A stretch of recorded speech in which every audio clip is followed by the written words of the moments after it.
رُحت مرسى مطروح ومش عارفة تشتري إيه من مرسى مطروح وأنتِ جاية.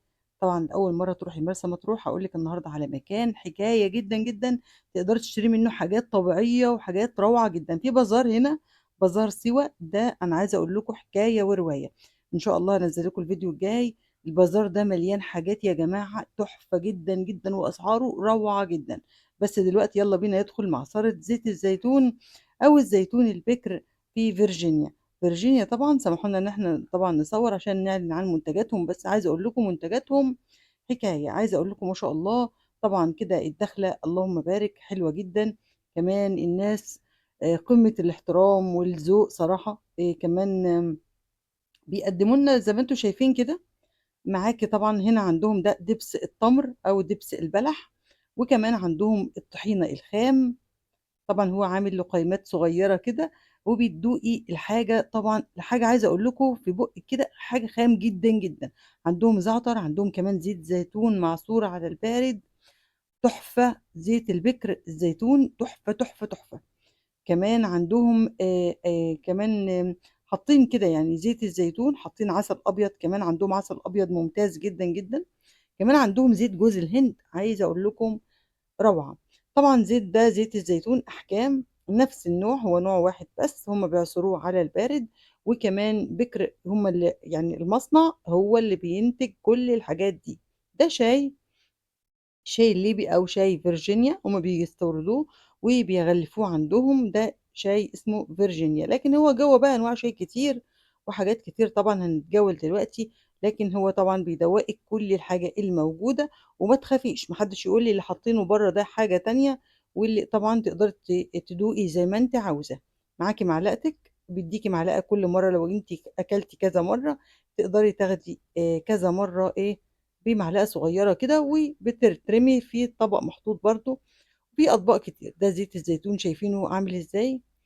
كمان إزاي تعرفي زيت الزيتون البكر الخام من الزيت المغشوش هاقول لِك دلوقتي في آخر الفيديو. خليكِ متابعاني بس ما تنسينيش تدعميني بلايك جميل منِّك وشير للفيديو لو عجبِك الفيديو. وطبعًا ده كان تجول كده في حاجة صغيرة والله يا جماعة، حاجة كده يعني معصرة صغيرة في مرسى مطروح.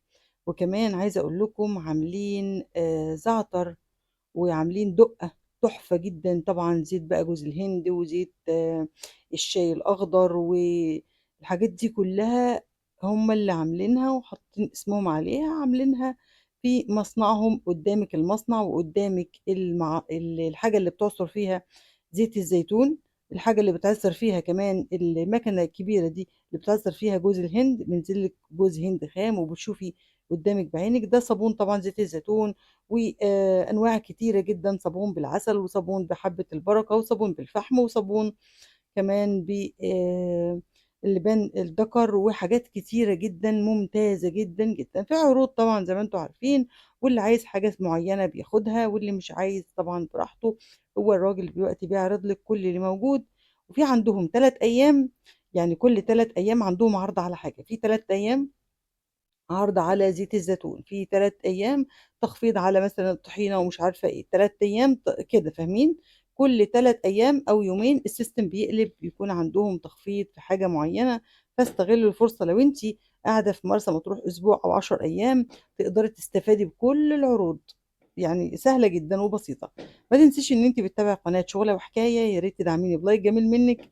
وطبعًا يا ريت لو أنتِ رُحتِ مرسى مطروح قبل كده برضه اكتبي لي في الكومنتات وعرّفيني أشتري إيه من هناك قبل ما آجي من مرسى مطروح. طبعًا ده عروض على الصابون زي ما أنتِ شايفة كده.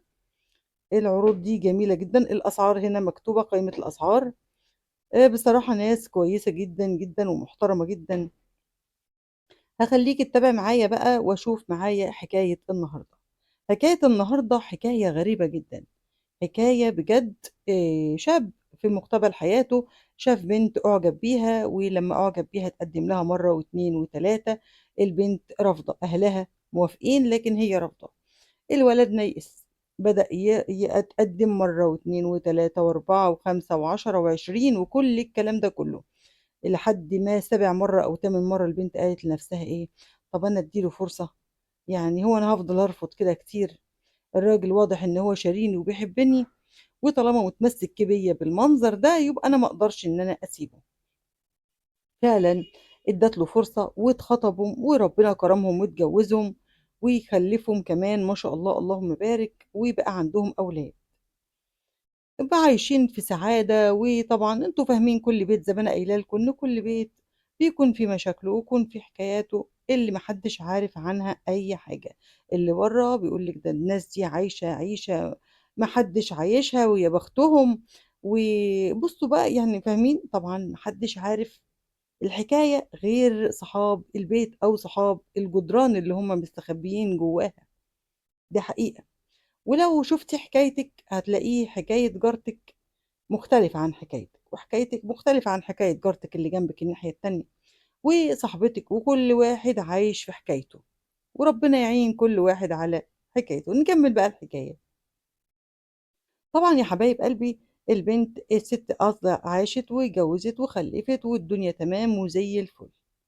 تروح الأيام وتيجي الأيام، طبعًا مشاكل مع الست الوالدة، طبيعي طبعًا مع الحَمَاة، ما فيش مشكلة خالص عادي، ده طبيعي يعني في مجتمعنا العربي والشرقي وكل المجتمعات تقريبًا، مشاكل اللي بين مرات الابن والحَمَاة ده طبيعي جدًا، حاجة مش غريبة يعني، بس لمّا سمعتها أنا منها ما استغربتش، لإن ده وضع طبيعي. أنا بالنسبة لي أنا اللي إحنا بنسمع من الحكايات كل يوم والتاني من أماكن مختلفة كتيرة، فالموضوع عادي.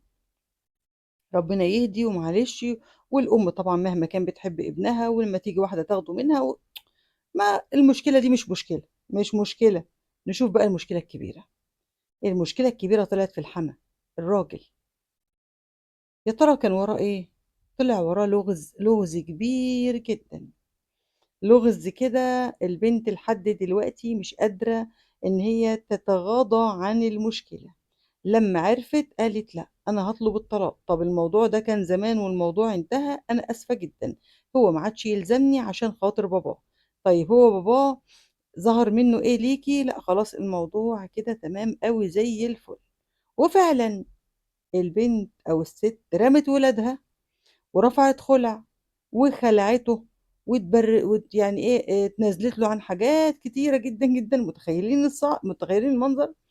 بارِته من كل حاجة عشان تتخلّص منّه ومن سُمعة باباه. يا ترى باباه كان فيه إيه؟ طلع باباه تاجر مخدرات، كان تاجر مخدرات وربنا تاب عليه من فترة.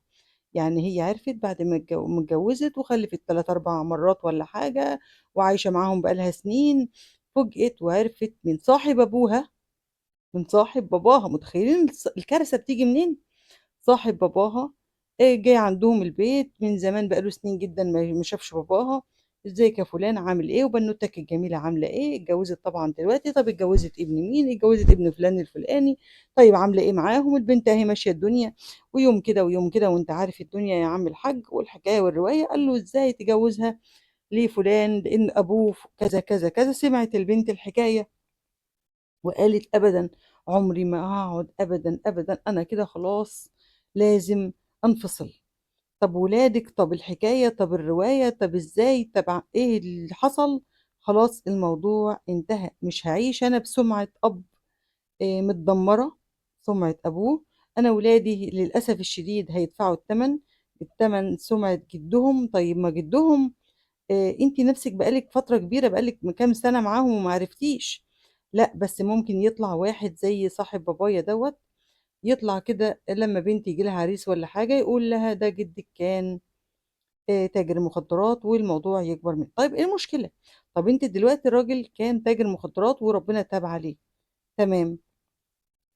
أنتِ هتقدري تحوشي السُمعة دي؟ يعني بطلاقِك ده وخرابِك البيت وكسر خاطر ولادِك ورمي جوزِك في الشارع، يعني معلش ما أنتِ أم حاضنة بقى، هتاخدي الشقة وتاخدي العزال وتاخدي كل حاجة وترميه هو في الشارع بعد السنين دي كلّها، بعد كل المعاملة الطيبة اللي كان بيعاملها لِك، هو إنسان كويس. طب هو عمل فيكِ حاجة؟ لأ. طب باباه قدّم لِك أي سوء في يوم من الأيام؟ لأ. الأب كويس، لكن طب معروف إن الحَمَى عادي يعني، بيقول لِك الحَمَى حَمَى لو ملاك من السما. خلاص إيه الموضوع يا جماعة؟ الموضوع مش، وبعدين الدنيا ما وقفتش، وبعدين مشاكل عادية، بتغير على ابنها أو كده أو كده، مش مستاهلة خالص، الموضوع مش مستاهل.